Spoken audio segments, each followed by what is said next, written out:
We're here at Spitalfields. It's the Fight Night Daily podcast. It's the weigh-in for Joseph Parker and Fabio Wardley, all or nothing. They're about to take to the weigh-in stage. It's been a long week. We have a very, very acutely anticipated fight between the WBO interim champion Parker and the WBA interim champion Wardley tomorrow night. It's all or nothing on the line. Fascinating to see how the two guys look right now. Absolutely. Look, we've been around them all week and they've looked sensational all week. Yesterday, for the first time, we saw that they had their fight faces on. They recognise what is on the line right now. And as you say, Gareth, it is all or nothing. Winner gets the shot at Alexander Usyk, and the loser, that rebuild could be a tough one. If I pick one thing up, I've never seen him before, and we both did to David Higgins yesterday, and I spoke to Andy Lee last night. I've never seen Joseph Parker kind of visibly annoyed in his face in the build-up. But for me, Wardley's been the more relaxed this week in many ways. Because this is the big opportunity for Fabio Wardley. It's like, you know, it's a shot to nothing, if you like. You know, his story, his background, where he's come from, how he's got to where he is. He's already over-exceeded all expectations. For Joseph Parker, on the other hand, you know, you look at the victories that he's had in recent times, you know, the Deontay Wilder victory, the Zhale Zhang victory, still not getting his opportunity, and now he recognises he has to go through another fight before he gets that opportunity, and that's where the frustration probably comes in. This guy's been waiting, he's been... again and again and again and again, it feels like, absolutely. Doesn't it? Inactivity, I mean, we spoke to him in Saudi, didn't we? Inactivity's played a part in it. He hasn't had many rounds in the last 18 months, and he says, listen, I don't care who I fight. That's how we've got to this fight today. Parker could have waited for his opportunity. He was next in line for Alexander Usyk, but he said, nah, I need the rounds. I want the fights. And that's how Fabio Wardley's got the shot. He could not wait any longer, basically. And he was thrown in last minute against Martin Bakole. He wasn't the house favourite against Zhale Zhang or Deontay Wilder. They'd already announced if Wilder beat him, he'd face Anthony Joshua. Remarkable stat that we haven't put out this week yet. When Fabio Wardley was having his first white-collar fight, Joseph Parker was fighting in Auckland against Andy Ruiz for that vacant WBO title that he won on a majority decision. It's extraordinary that it's almost 10 years ago that he was a world champion. Yeah. He's stuck in there, and it's kind of like the eternal return. Hopefully for him and his team and Andy Lee, that Wardley doesn't throw a spanner in the works, and yet he's quite capable of doing it. Absolutely, and I'll tell you another fascinating fact as well. You know, people talk about Fabio Wardley and his punching power, 18 of his 19 victories inside the distance, KOs. You go, well, let's rewind to when you were talking about there, and we look at the first 21 fights of Joseph Parker. 18 of them were by KO as well, and that was at that sort of level. So don't underestimate the punching power of Joseph Parker, is what I'm saying. And I think he's that's got been to start this quickly week. Tomorrow night. He's got a tendency not to start quickly at times. He needs to get his shape, get his rhythm, and put pressure on Wardley and not allow Wardley openings in the early rounds. Well, he won't have a choice not to start quickly, because I think that Fabio Wardley is going to come out of the traps and go straight away, because that's Fabio recognises, look, I may lack the boxing ability here against Joseph Parker, and I know that I've got to get there and I've got to get in the pocket, and I've got to make him into a dogfight if absolutely, he can. And that's what he's going to need to do. And from Parker's side of things, you go, he's just got to be careful he doesn't get too greedy and give Wardley the opportunity.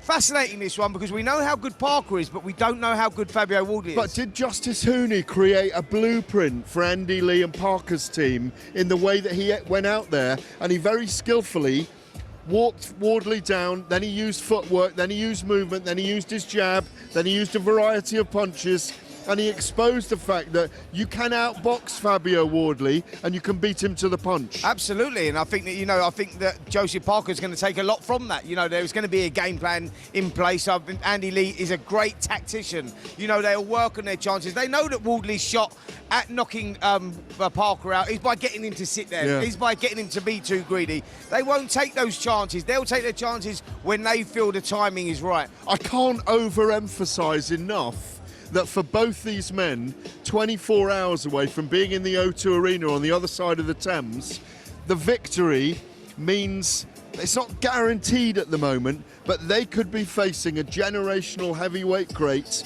the heavyweight of this era, Alexander Usyk next, on a mammoth night next spring or next summer. It's so huge, isn't it? And in some ways, in terms of giant sporting occasions, it hasn't gone under the radar on talkSPORT this week, and we've been here all week, but in some ways, I think the excitement will build in the next 24 hours because it's so enormous as an event. It's not guaranteed that they get Alexander Usyk next, but it's virtually guaranteed because the WBO title is the next title to be mandated. The next one that Usyk has to fight, that date will have to get made pretty soon after this fight. And obviously Joseph Parker holds that WBO interim title. So yeah, there's a lot on the line here. Well, here they are both on stage now. Let's take a little look at this. Spencer and I will talk you through it. Parker up on stage now, taking his team to the left-hand side of the scales. Fabio punching his open palm with his right hand, maybe indicating what he fancies doing tomorrow night as Fabio weighs in. Let's see what weight he's coming in at. Yeah, both looking fantastic shape, don't they? And here we go, Fabio Wardley to the scales.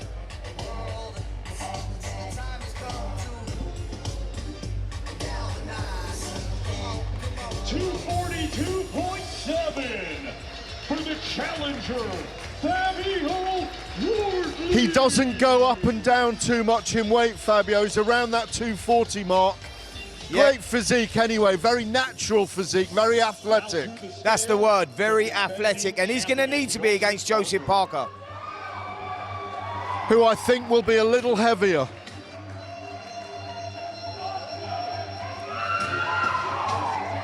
Look at the physique of There you Joseph go. Parker. 262, 20 pounds heavier, a stone and a half heavier, so one's 17 stone, one's 18 and a half.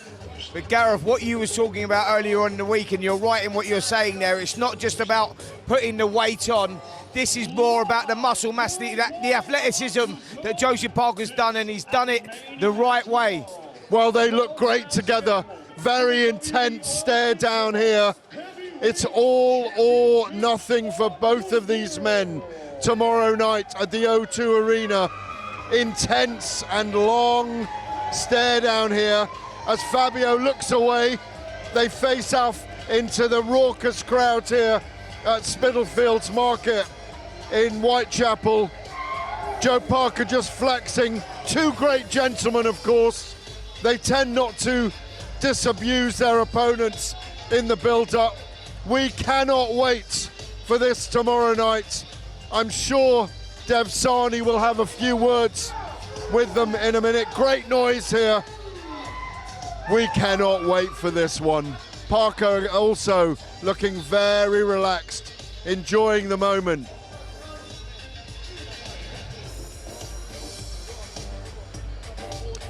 That 20-pound advantage going to be interesting. Well, it's going to be interesting to see how that goes and how Joseph Parker carries that. But as I said, he's developed into this. He's not just done it overnight. He's grown into a fully fledged heavyweight Joseph Parker. It's been impressive that the way they've done it, the strength and conditioning He still team, runs an hour at that weight, non-stop. the athleticism is still very much there. And, you know, he's going to need that weight against someone like Fabio Wardley, who we know can whack. You know, and Joseph's going to need to use that power on the inside and that strength on the inside when they get into those later rounds. The guys are saying goodbye. Quick comment before we bring Don Charles in, who's been on these occasions many times around the biggest heavyweights. Fabio Wardley saying this is the moment for him.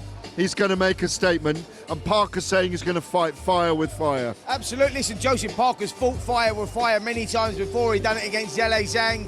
You know, he done it against Deontay Wilder. We've seen him do it against world-class opposition. We haven't seen Fabio Wardley do it against world-class opposition. This is very much about, we know about Joseph Parker, we don't know about Fabio Wardley. This is about levels, and we're going to find out on Saturday night for sure. I think we've got a barnstormer in order with us. Let's go bring Don Charles in, the great Don Charles. Freshly installed as a mate of mine. No, it's been a few months. Don, what did you make of both men in their comments there, that Fabio's saying this is his moment? and Parker 20 pounds heavier at 262, saying he's going to fight fire with fire. Yeah, very interesting. I think if Parker does what he just said he's going to do, I think he's going to play into Fabio's hands. Oh, okay. Why? Because keep your discipline. Yeah. And Fabio is a great swinger and he can hit hard. His record suggests so. If Parker goes in there, in my opinion, try to fight fire with fire like what he just said, unless he's kidding us. Which it could be. Could be. I think that's the wrong tactics. And also he's coming really heavy. Yeah. It's going to be very interesting. Don, what do you make of it? I mean, you've been in and around heavyweights for a long, long time. You've trained world champions at this level, so you understand the heavyweight game better than anyone. What do you make about Joseph Parker's rise in weight and the way that he's gone around it? Because he still looks very athletic. He's done it over a period of time, which is very, very important for a heavyweight to do that. And he seems to have grown into the weight world. Yes, he has indeed. But what happens when you got that muscle mass? You will fatigue. You will fatigue. And, he's now a puncher, right? He's developed into being a puncher. They've sold him the concept that he's become a puncher, right? For me, again, I think that's going to work against someone like Fabio. Fabio is coming in a very good weight. What was it, 240? Yeah, 242. 242 versus 262. And Joseph Parker is a guy who can box, he can move. Those are his attributes. And look, I could be totally wrong, but hey, I'm only judging by what I'm seeing, right? I think he's gonna play right into Fabio's hand. And Fabio can box. It's not like he can only punch. He has got a good boxing ability, Fabio. Who in the heavyweight division can challenge Alexander Usyk? Is it Parker? Is it Wardley? Is it Moza Tauma? Is it Ajit Kabayel? Who for you gives Usyk the biggest challenge? Well, I'll be a hypocrite if I haven't seen that person yet, and that's the truth. There isn't anyone out there at the moment. I can't say it. In fact, they're not born yet. Right, Don, I want to play training with you here a little bit, actually. Like, if you're in Joseph Parker's corner tomorrow, what would the tactics be for you on Joseph Parker? And I want to ask you the same question then about Fabio Wardley. Let's start with Parker. What would your tactics be for Parker to win this fight? Well, Parker is a good boxer, very, very well schooled, experienced boxer. Stick to your boxing, set things up, which, that's what I would do if I was him. But if he's going to go in there for a trade-off, I think it's the wrong tactics. So don't get greedier, basically. Well, he's got it in his head he's going to walk through Fabio. I think it's talk. I hope so, for his sake. I think the blueprint was set by Justice Hooney on what to do with Fabio, which is move, outbox him, get ahead in rounds, frustrate him. Exactly, that's what I'd adapt to do. They're too smart, Don, not to do that, surely. I hope so. Okay, well, let's move on to Fabio Wardley. Now, you're in Fabio Wardley's corner tomorrow night. What would the tactics be for you for Fabio Wardley? Well, try and draw Parker into exchanges. Yeah. Simple as that. Yeah, absolutely. Try and draw him into a trade-off. Is that realistic? Well, most definitely. Who do you fancy to win tomorrow, Don? I'm an underdog. I would back the underdog, Fabio Wardley. Oh, okay, that's very interesting. We like that. We've got to ask you, your guy, Jürgen Uldadai. Oh, I got that right? You got it right. The Albanian crowd will be in there with him tomorrow night. Could become the first Albanian to win. It's the IBO, but it's a world title. Tell us a little bit about him. He looks like a great character. Oh, he's a nice... Sometimes you think he's too nice to be a boxer. He really is a gentleman. But when he's in the ring, whether he's in training or whatever, he has this switch that switches. And I like it like that. He's a gentleman, but when it's time for business, he switches into character. So, Don, I've been in the gym, actually, with you and Jürgen over the last few years, so I know exactly, you've developed this kid into a world-class operator. That is for sure. You always saw that there was talent there, and now you've got him here, and this is his big opportunity. He wins his fight on Saturday night. He becomes the first Albanian world boxing champion. Incredible. And the homecoming is going to be something insane. Wow. Basically, they've invited me to Albania, and we have to go there with the belt. I'm coming, mate. You're invited, and you're invited. I'd love to come. Hey, hold on, you going to take him as well? Yeah, he's my new friend. I didn't know. We've made up. Last time we had a conversation, he was going to eat you. No, we made. Listen, it's all love, man. It's all love. And tell me, how happy are you that African or boxing in Africa's taking Wow. off now. Wow. I mean, I never thought I'd live Yeah. to say I'm getting old, but it's actually happening. No, Don, you was a big part of this actually, because Yeah. when boxing first started to happen over in Africa, I know you was over there, you spent time in Ghana, you spent time in Nigeria, so you're quite instrumental in all this sort of kicking off, wasn't it? I'm the silent man behind the scenes, yeah. We went to Ghana and lit the torch, basically. And I'm so proud that at last, because a lot of fighters do come out of Africa historically. Yes. So it's only right, it's only fitting that what's happening now is starting to happen. And so boxing has never been this good worldwide. The fire is lit. Africa is on fire. We're going to say fire tomorrow night. Thank you, Don Charles. Thank you. Thank you, Spencer Oliver. We cannot wait to see his guy tomorrow night, the Albanian warrior, Yes. but also two heavyweight warriors, Fabio Wardley, Joseph Parker, all or nothing.